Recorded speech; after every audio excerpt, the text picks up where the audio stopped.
I was destined to really become a scientist because my father is a scientist. And so my both parents were Japanese families, so academics is really strong. And of course, science is certainly better than liberal arts. So at one point, I decided that really I was so good with my hands and I so enjoyed working with my hands so much that I entertained the idea of and mentioned to them that I might want to go to art school. Just to be smart with my parents, I decided that I would go to landscape architecture because that's still working with plants, but still a little straddle on the science side.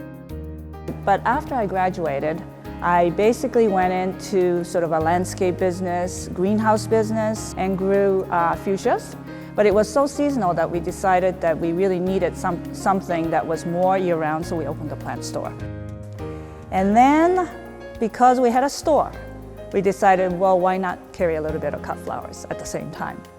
It was just exactly what I needed to do, work with plants and artistic side, creative side at the same time. What is my inspiration today?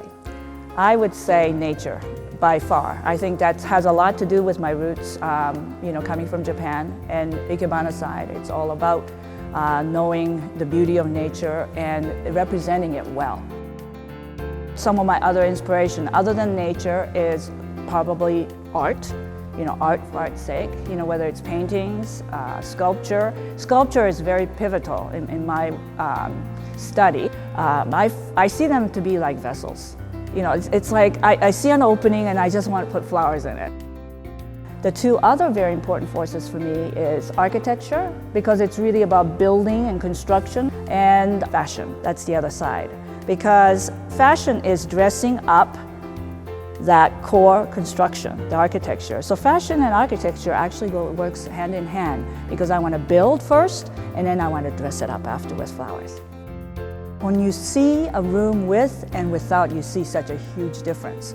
And of course it adds the true color that exists on this earth. It's not a paint that's been mixed together, pigments that's mixed together. This is just as pure color as you can get, are the flowers. Just knowing exactly how much product to use so that you achieve that point of perfection when it's perfect, not one stem more, not one stem less.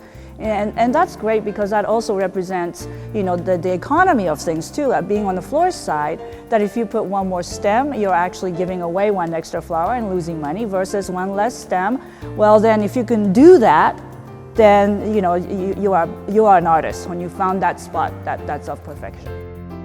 What I feel when I look at product is I look at the texture, I look at the color, and I try to connect to that in my design. So if there's a lot of texture, I'm going to look at flowers or floral material that has similar texture. It's kind of like you can close your eyes and touch and they seem similar, even though one is a flower and one is a surface of a container. It can't be just a vase and then a flower separate. It has to work together. Accent Decor is really pure inspiration because they have done their homework to go after some of the coolest things that's out there. They search the world to look for intriguing things that really makes us designers tick. What I find is I'm just truly inspired. It's so easy for me to design here because the product is fabulous. The most important thing that I really like to communicate to people who are in the business of flowers, particularly, and those who love working with flowers, is that there's no end to learning. Education is so important because the world of floristry is changing all the time, and if you don't move with the times, use a new product that's out there, the new flowers that's being grown, new varieties, you can so easily get behind. I want to make sure that floristry stays a very vital profession, that it's a respected profession with some really good set of skills that's required to be one. Because only then can we really look at our profession and say, wow, we are good, aren't we?